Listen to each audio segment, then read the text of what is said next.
Pampanga. Paano ba naman umiiyak daw siya tuwing nakikita ang face ng kanyang daddy?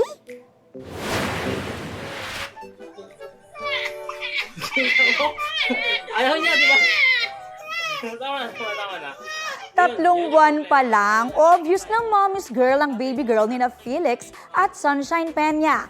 Bet daw kasi ni baby na magpabuhat basta huwag makaharap sa mukha ni Daddy Felix. Kapag nasilayan kasi ang face ni tatay, automatic ang kanyang iyak. Kapag kay Mommy Sunshine naman, tuwang-tuwa pa with matching halakhak. Pati kina tito at tita, parang wala na rin namang problema.